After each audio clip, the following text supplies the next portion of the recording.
It's my pleasure to welcome you back again to the Freud Museum, to the Anna Freud Centre, for the second day of our conference on transgender, gender and psychoanalysis. Just a brief thought from me, really, in order to start off today, which was to pick up on a recurrent image or metaphor that seemed to be in play across some of the different presentations. Were clearly quite spontaneous because not all of our speakers had heard or had seen the other person's work. And this is the metaphor of the precipice. It came up in Domenico's talk, first of all, in the morning. Jo mentioned it in her talk, and also in some of the clinical material that we heard in the afternoon from James Mann. So this idea about perhaps being on the edge of something, or this fear of falling. And I don't really want to say much more about it, other than just to draw your attention to it, and perhaps to have it in the air and in play for our conversation. That's all I want to say. I want to pass over to our first speaker, who's going to be introduced by Dorothy. All right, good morning, everyone. So it's my pleasure to introduce Sheila L.Cavanagh, who comes from Toronto, all the way to be with us today. Can you hear me okay? Or yeah, the sound is a bit weird from where I am. So Sheila is an associate professor of sociology at York University in Toronto. She's the former chair of the Canadian Sexuality Studies Association. And interestingly, she's currently editing a special issue on transgender and psychoanalysis in Transgender Studies Quarterly. So today I will let her talk to us about Tiresias and the other sexual difference. Wonderful, thank you. Can everybody hear me? Am I projecting? Okay, well, good morning. And before I begin, I'd like to really thank Dorothy and Andy and Barry for organizing this fantastic conference. It's certainly a pleasure to be here and a thrill to be at the Anna Freud Center in particular. So without further ado, I'm going to present an abridged chapter from a book I'm writing tentatively titled Transgender and the Other Sexual Difference, Bracha, L.Ettinger, and Jacques Lacan.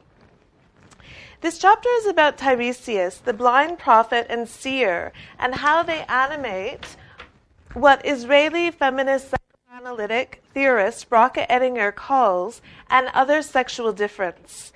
This other sexual difference must be distinguished from Oedipal or phallic sexual difference theorized by Freud and later by Jacques Lacan under the auspices of sexuation. Tiresias appears in Greek mythology and makes an important debut in Antigone and in Oedipus the King, both by Sophocles, in Homer's Odyssey, in Ovid's Metamorphosis, and in T.S. Eliot's The Waste Land, among other literary and dramatic works.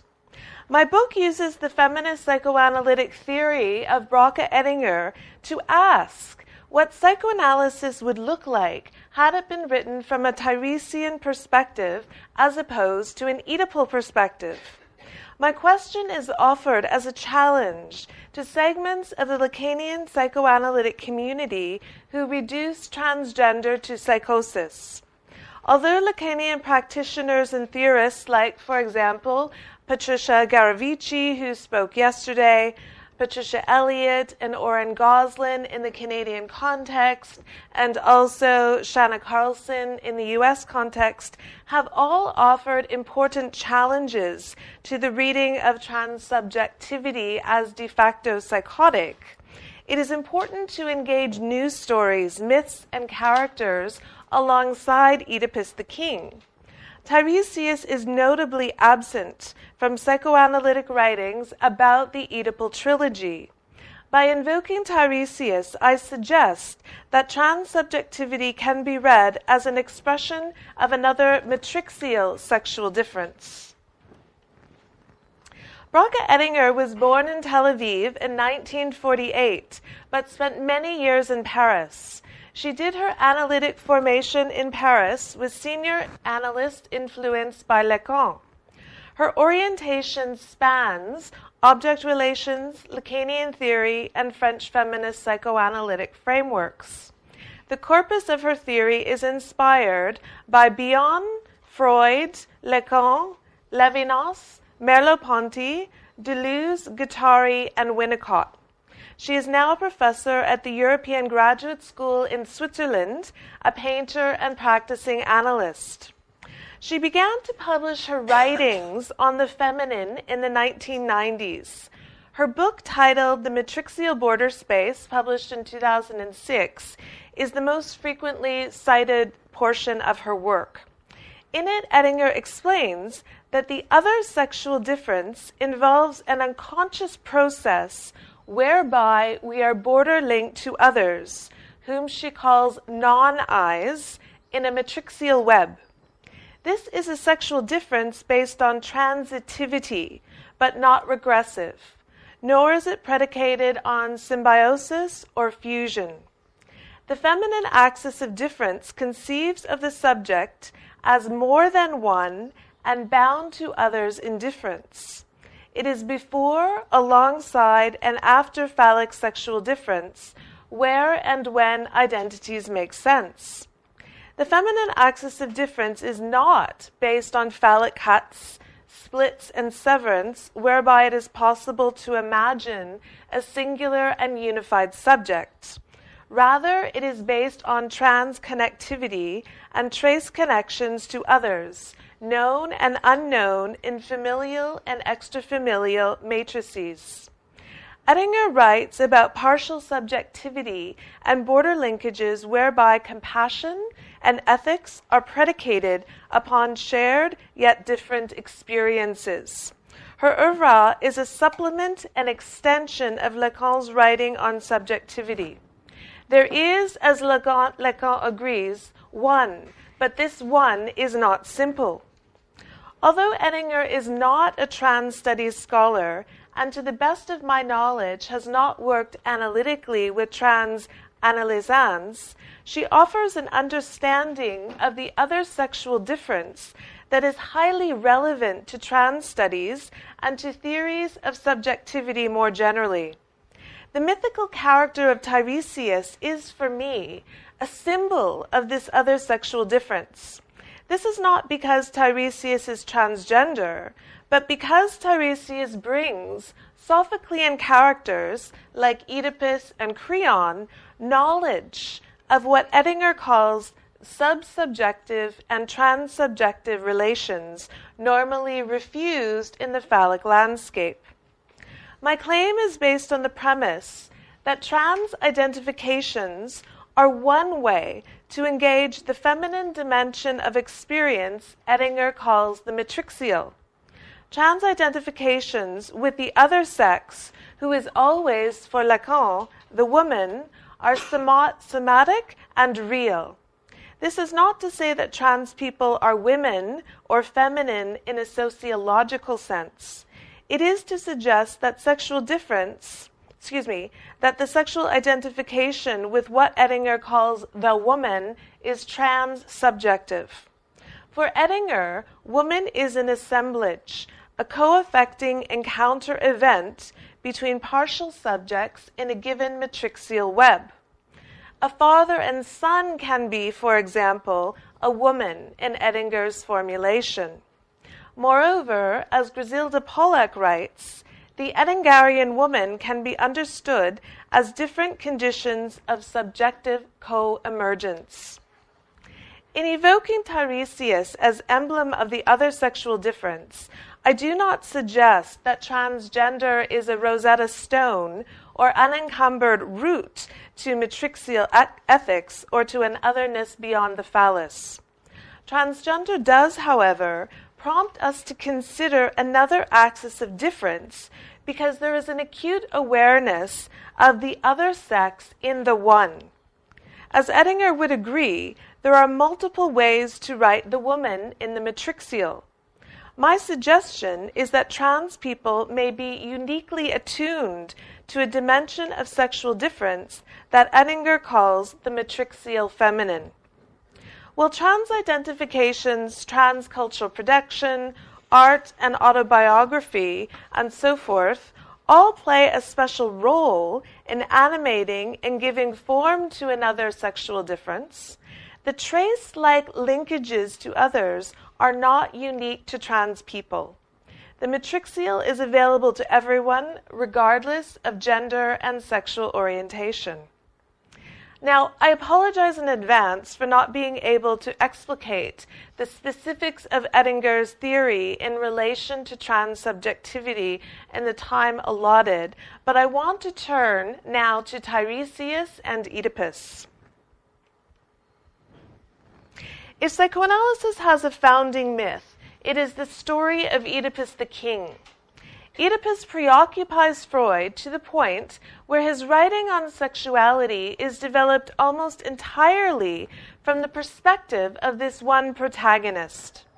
As a result, we have sophisticated understandings of sexual difference within the domain of natal male-masculine identification and fantasy, but only nascent understandings of the feminine dimension of difference. We know about the little boy's relation to his mother and father, but little about the girl, and far less about transgender. Although Lacan and Freud give us important psychoanalytic tools to theorize desire, identification, fantasy, and Oedipal sexual difference, they do not ascertain a space for the feminine that is not already passive, as Freud tells us, or non-existent, as Lacan tells us. In the Lacanian sexuation formula, the woman is only partially subject to the phallic premise. As such, she does not exist, at least not fully. There is part of her that escapes the phallic signifier. The woman is a sexual position, a logical choice one makes to grapple with the sexual impasse. But how might we account for that part of the woman that does not fully exist, or the woman in the man? Excuse me.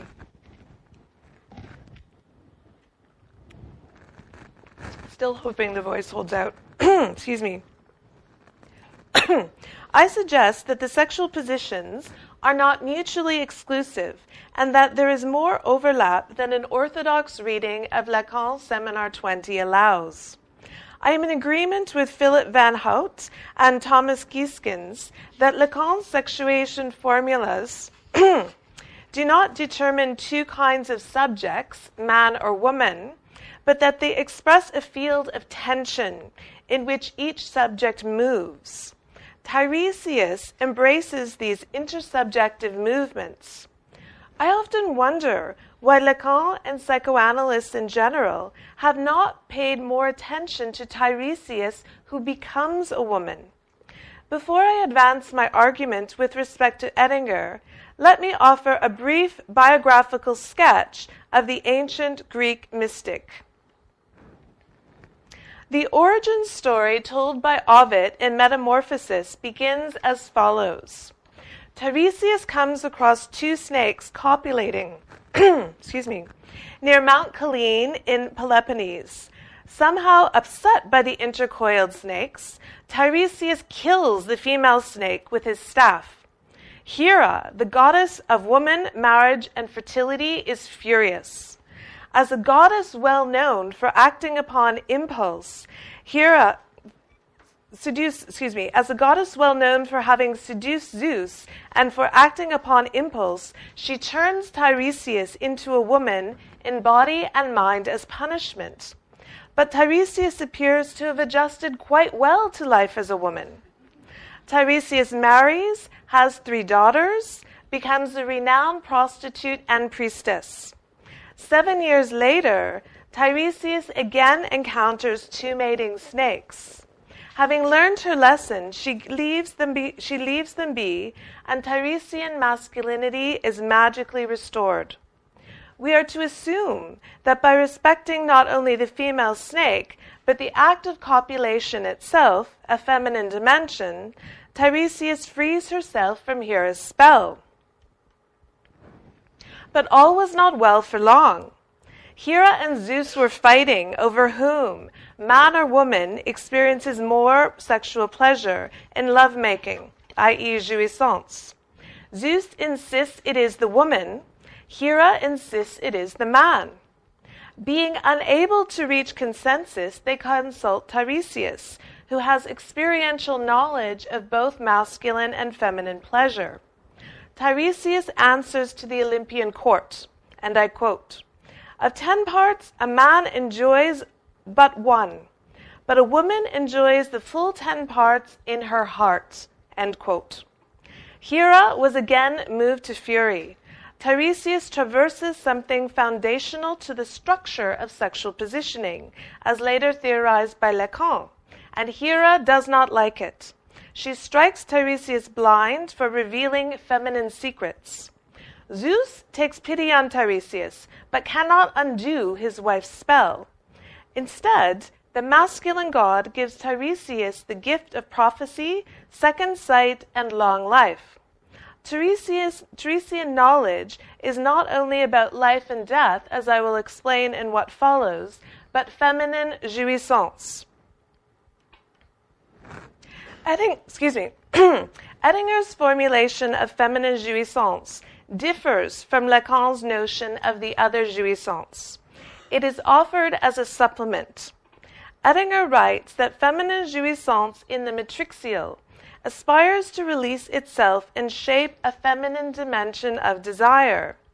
The other feminine sexual difference, and I quote, produces for men and women a different, non-Oedipal sublimation in the search for non-eyes. The jouissance is of the border linking itself, end quote.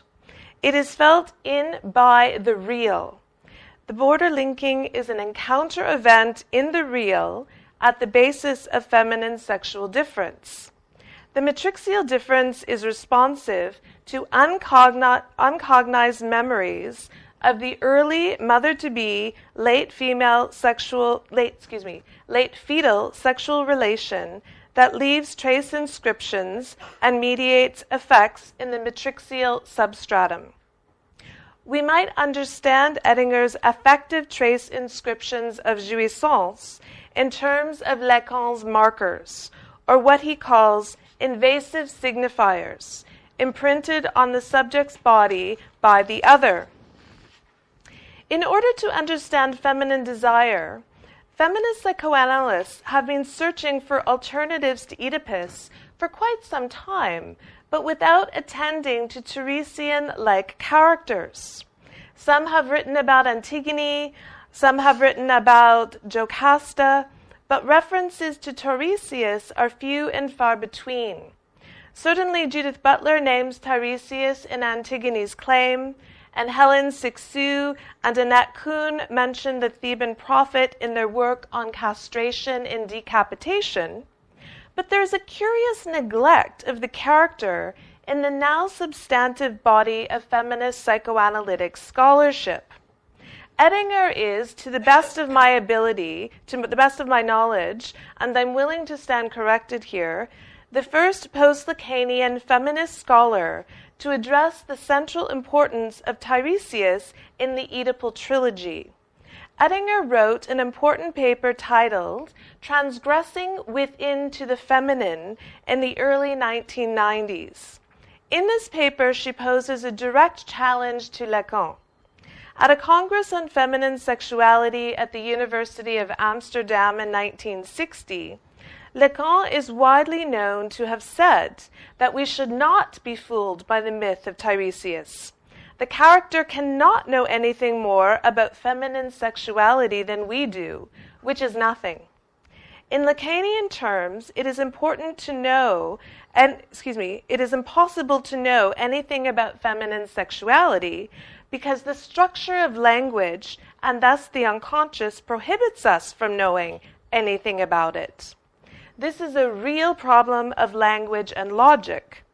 In his discussion of the unconscious, Lacan writes, and I quote, "There is no access to the opposite sex as other, except via the so-called partial drives, wherein the subject seeks an object to take the place of the loss of life he has sustained due to the fact that he is sexed." End quote. For Lacan, feminine jouissance is not only a mystery, but out of symbolic bounds.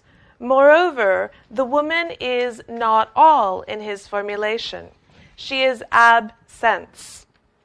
But from the vantage point of the matrixial, the woman makes trans sense. Ettinger writes, and I quote, "Under the matrixial light, the transgression in the figure of Tiresias between man and woman is not a transgression of a frontier between known maleness and known femaleness. Rather, since the matrixial I carries traces of experiences of the matrixial non-I, inasmuch as I, known in the other, and my other knows in me, non-knowledge of the feminine in the matrixial border space is impossible by virtue of the transgression itself." End quote. In other words, it is impossible from a matrixial angle to not know something about the woman and the feminine dimension. For Ettinger, a sexual relation is possible in the matrixial stratum. A sexual relation is a real possibility in the matrixial. With respect to the character Tiresias, Ettinger writes, "What I would like to emphasize is that the kind of transgression between the sexes is a transgression within to the feminine in a matrixial border space, whatever its direction, transition is." End quote. Although not referring to transgender, but to what she calls transsubjectivity and subsubjectivity, which is a co-affecting relation between partial subjects in a given matrixial web, Ettinger's writing, read through the lens of trans studies, is instructive. Having spoken to Ettinger, I know she does not see herself as a theorist protagonist in the dramatic field of trans studies, yet her work on transgression within to the feminine is highly relevant to trans psychoanalytics. Ettinger writes about Tiresian difference without reducing it to pathology as others unfortunately have done. Apart from Ettinger's work on Tiresias, the clairvoyant has been largely ignored by psychoanalytic theorists. This is an unfortunate oversight. Tiresias, in my view, is a character with great feminist and psychoanalytic potential. Even Lacan remarks on more than one occasion that Tiresias ought to be the patron saint of psychoanalysis. Tiresias is a professor and can read into the structure of the verse, as T.S. Eliot tells us in The Modern Wasteland. Like the Lacanian analyst, Tiresias occupies the position of the one supposed to know. Oedipus, Creon, and many others in Thebes consult him for advice. The soothsayer lived for 7 Theban generations, over 300 years. During that time, Tiresias faithfully serves the Greek god Apollo. The blind seer relays Apollo's words to the letter. Despite a long life lived in close proximity to the big other, Tiresias only complains on occasion. When confronted by characters like Oedipus and Creon, who seek his counsel and yet refuse his advice, Tiresias keeps his cool. For the record, the oracle is never wrong. Let us consider his oracular resume and demonstrated capacity to handle male protagonists in crisis. In Homer's Odyssey, Tiresias tells Odysseus how he may navigate treacherous waters en route home from the Battle of Troy. In Euripides' Phoenician woman, Tiresias foretells that Oedipus's sons will ultimately kill each other in their warring anger and greed. In Oedipus Rex, Tiresias has the unpleasant task of telling Oedipus that he killed his father and married his mother. Tiresias must endure threats and insults issued by Oedipus, who, like a petulant child, refuses what is not only inevitable, but sound advice. In Antigone, Creon the king is less than thrilled to hear from Tiresias that he must revoke his indictment against Antigone to save his family. But like Oedipus before him, the king invested in the discourse of the master cannot accept Tiresian wisdom until it is too late. His loved ones die and the kingdom falls. Tiresias always uses his divine gifts wisely, but is troubled by ignorance and resistance coming from those seeking his counsel. After telling Creon that in order to save his kingdom, he must sacrifice his very own son, Tiresias laments to his daughter, and I quote from the Phoenician woman, "It's a thankless job being a prophet. Interpret things the way they do not like, they turn on you. If you falsify results to save them pain, well, then you antagonize the gods. Apollo should do his own dirty work. Speak to men direct. They'd have to take notice." End quote. Exasperated by the plight of Oedipus and his refusal to see in Oedipus the king, Tiresias says, and I quote, "How terrible to see the truth when the truth is only plain to him who sees." End quote. But analytic virtues aside, let's cut to the chase. Tiresias is the only Sophocles character who lives as a man and as a woman in the Oedipal trilogy. While many characters in Greek mythology change into animals and objects, Tiresias resonates most strongly with what we today call transgender. Moreover, the mystic comes closest to incarnating the other sexual difference excavated by L.Ettinger. It is thus time to turn the analytic gaze onto the analyst themselves. So please forgive this shameless bit of publicity. But as a side note, I want to let people know about the upcoming special double issue of Transgender Studies Quarterly I'm editing on transgender and psychoanalysis. It's a Duke University publication and features a lot of new works in trans psychoanalytics. It will be available in November, so please watch for it. And as the guest editor, my call is to put trans people in the analytic chair. Those of us who are not transgender need to spend time on the couch to critically examine our own transphobic countertransferences. Relational psychoanalysts, for example, have done much to challenge and admit to their own struggles with gender variance in the clinic. I invite Lacanians and analysts versed in multiple other and intersecting analytic traditions to do the same. We must seriously consider what trans people have to say about sexuality. Tiresias, as a mythological figure and psychoanalytic metaphor, can also tell us something about what it means to be in a state of transition. Because the character transitions into a woman, he can tell us something in retrospect about what L.Ettinger calls the matrixial order of difference, that is, like the phallic order of sexual difference, sexual. Importantly, Tiresias also enables us to understand what L.Ettinger calls metramorphosis, which is a matrixial variant on metamorphosis. Metramorphosis is a coaffective border linking that enables change, akin to the Deleuzian notion of becoming. Metramorphosis is a creative process based on matrixial affect and aesthetics. It offers a feminine way into the symbolic. Through metramorphosis, we redistribute and change traces of shared encounter events with others in ways that enable new configurations of the subject as several in the matrixial. This does not negate the I, but adds another dimension to it. This is why L.Ettinger speaks of subjectivity as encounter and subjectivity as several. From the vantage point of the matrixial, new insight can be gained into the Oedipal life drama.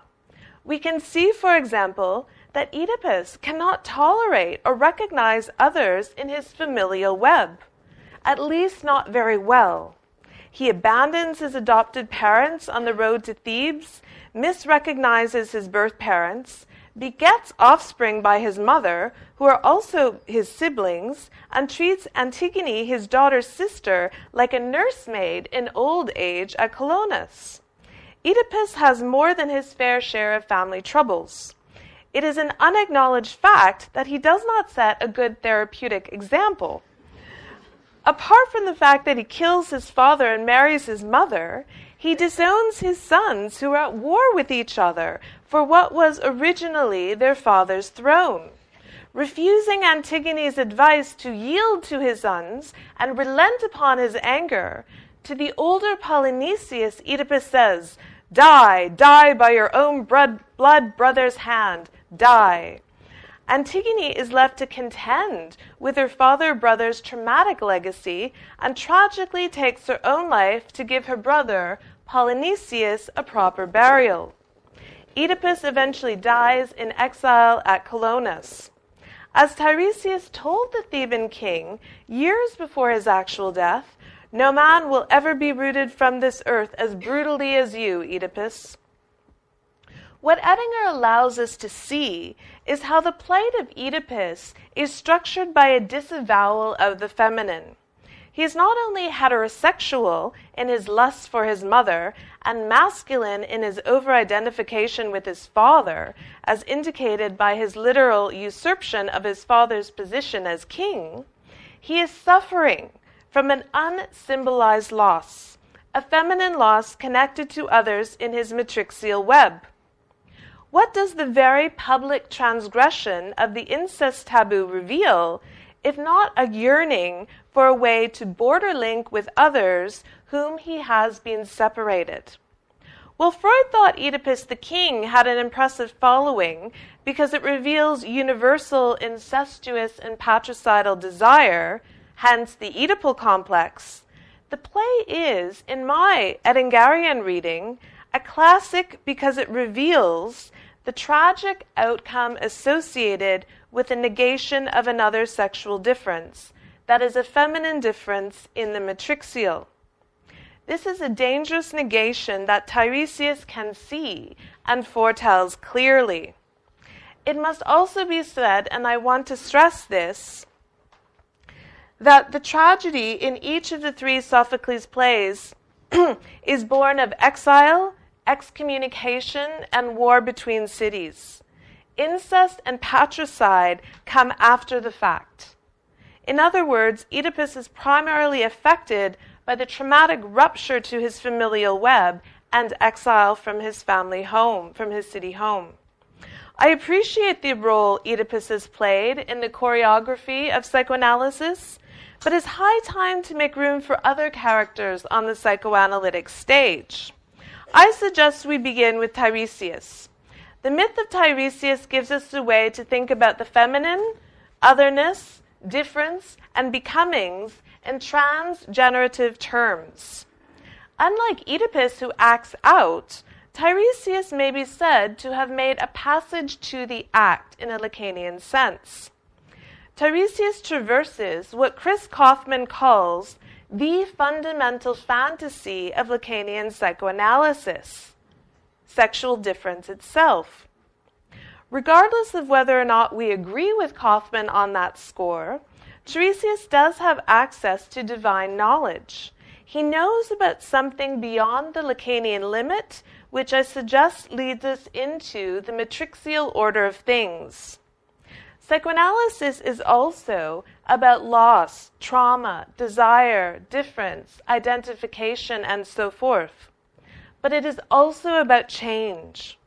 Who better to stand in as an emblem of change than Tiresias? It is true, psychoanalysis does need a sex change, as Patricia Garavici says.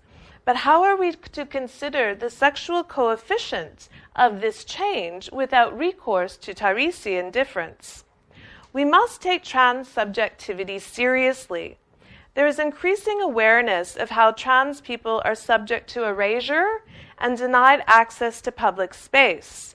The transphobic bathroom laws in the United States are but one example.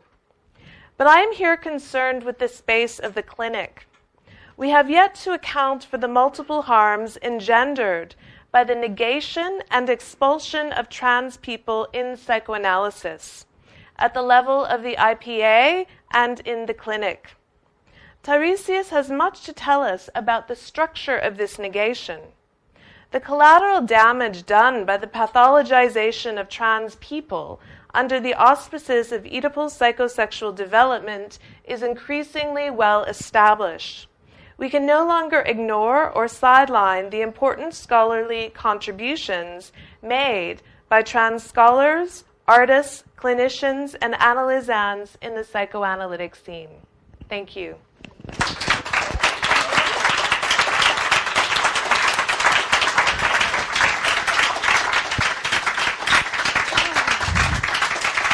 Thank you so much. Is this on? Thank you so much for such an interesting paper. And I think one of the things that is also arising from the first day of the conference and this wonderful beginning is the need to rethink the Oedipus or the Oedipal model in psychoanalysis. That's certainly something that you brought to the fore very nicely. So I will let people ask questions. Thanks. It's a bit of a silly question in a way, but I'm wondering if we took seriously Tiresias's knowledge about sexual pleasure, and we began with that, as in men experience 1/10 of the 10 parts, and women experience 9/10. And we think about this in relation to jouissance in its darker modes, such that we think about envy and about envy of the sexual pleasure of the other. Do you think this might help us to understand perhaps some things about projected images, about female sexual desire and forms of misogyny that are kind of based around, a perception of what it is that women have or experience? And what would a psychoanalysis that began from that knowledge be? That's a very interesting question. And I have to confess, I'm not as well read as I should be in Kleinian psychoanalysis, but I do find Klein's notion of envy and to be very powerful. The first thing that I just want to clarify is when Tiresias says that man only experiences 1/10 of the jouissance of woman, he's not talking about men and women as sexed separate people. But my reading is that he's talking very much about what it means to occupy a masculine position or to occupy a feminine position. And my reading of that is that there is slippage and difference and movement between those positions. But yeah, I'd like to say yes. I haven't formulated it yet, but I agree with you. I think that by thinking about jouissance in other terms and some of the perhaps the more aggressive and sadistic and projective dimensions of it, particularly the way in which they're directed toward the feminine, however that feminine might be mapped. Yeah, I'm with you. I agree with you. Yeah, Laura? I wonder, thank you so much, Sheila, for bringing in Matrixio approach to things and talking about Matrixio's interpretations of the classic texts, including Oedipus. I wonder if we could bring in another perspective as well, which is a non-binary perspective. And I just wanted, because there's so many different things that different people mean by non-binary, which is part of the value for me of that term, I thought, I wonder if I could just throw into the room a brief definition, a clarification of terms. Yeah. And I think it's really, and thank you so much for your question, I appreciate that. I think it's really important to acknowledge that we're talking between and across registers, whereby the same words signify and mean in different ways. So for example, when I first heard non-binary, I think of bi-gender positions, for example, whereby people don't identify, clearly or unambiguously as man or as woman. But I'd also like to suggest that sexual difference, certainly as excavated by Lacan and also worked through in a different way by L.Ettinger, are actually radically non-binary, because the feminine and the masculine are not, in fact, opposites, but the feminine taps into another order and dimension of difference that not only cannot be reduced to the masculine perspective, but is not its binary opposite. So when L.Ettinger is talking about a feminine order of difference, she is not talking about gender or sex or even a sexual position in a Lacanian sense, because to occupy the masculine or feminine position requires that one be sexuated, where what Ettinger is talking about is another order of difference before gender or identity as such is even thinkable. Yeah, I think I would add to that Tim Dean's argument that of radical difference being what there is in the unconscious, and that we are adding a binary way of thinking later on, often as a defense. And another term that I find quite useful is the term pilpul. Differences that don't make a difference as opposed to differences that do make a difference. Why do we make differences that don't make a difference? It's a defense. And it's a defense against the unlivability of absolute difference, but also against the acknowledgement in the morning of the unlivability of absolute difference. So, so many of the binary gendered positions, including some trans positions as well, are a way of trying to make livable something that otherwise is unlivable. I would draw on Bernard Burgoyne and think more mathematically about what difference is, rather than specifically in terms of sexuation. Mm-hmm. Yeah, I mean, I think there are multiple ways of thinking about difference, and I don't mean to present this as suggesting that Bracha Ettinger has a moratorium on a monopoly on thinking about difference. I think we need to think about difference in multiple ways. So, absolutely. I think there's a last question in the back, and then it was just a very small clarification on what you just said about whether Ettinger's conception is prior, and it's the notion of the sort of late uterine stage a metaphor rather than a sort of literal priority in time. I just wondered if that's... I'm sorry, could you repeat that last bit for me? I just wondered about the implication of a temporal priority that you just suggested, that the Ettinger is prior to the Lacanian sexuation, whereas I wondered whether it's more metaphorical, the positioning of it in time. It's a really good question. I mean, to the best of my understanding, Ettinger's issue with large segments of the psychoanalytic community, and particularly with one formation of Lacanian psychoanalysis in particular, is the subject of language. And so there's no way, it might be an overstatement, to treat psychoanalytically someone who is before or outside of language. And so Ettinger wants to excavate a way to think about being and what she calls subjectivity as relation, as beginning in late pregnancy, in that sort of late fetal stage. And so when you ask what are the political implications, I would suggest that there might be feminist political implications with respect to beginning to think about communication, not beyond or outside words, but perhaps to think additionally about an aesthetic or what she calls a co-affecting relation that is not yet demarcated or fully thinkable within a symbolic demarcated by the phallus. And certainly in a lot of her art, she works with found images from the Holocaust, and she deals a lot with trauma, intergenerational trauma in particular, and she reworks them in such a way that they can signify as something else. They can signify something beyond the visible as such. And so I think that there are perhaps very important clinical and political implications, certainly. My hope is to use her notion of an other sexual difference as a way to think about transsubjectivity outside of psychosis. That's my political use. all right. Thank you so much, Sheila. Thank you.